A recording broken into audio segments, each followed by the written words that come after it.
દાહોદના પ્રતાપપુરા પાસે luxury bus પલટી, 20થી વધુ મુસાફરો ઇજાગ્રસ્ત। દાહોદ જિલ્લાના પ્રતાપપુરા નજીક વહેલી સવારે ગંભીર માર્ગ અકસ્માત સર્જાયો હતો।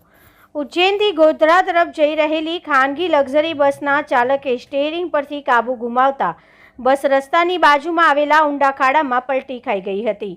અકસ્માત સમયે મોટા ભાગના મુસાફરો નિંદ્રાધીન હાલતમાં હતા, જેના કારણે બસમાં અફરાતફરી અને ચીસાચીસનો માહોલ સર્જાયો હતો।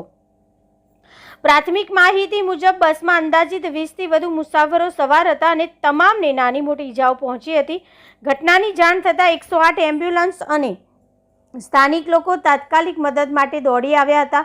ઈજાગ્રસ્તોને સારવાર માટે લીમખેડા સરકારી હોસ્પિટલમાં ખસેડવામાં આવ્યા છે।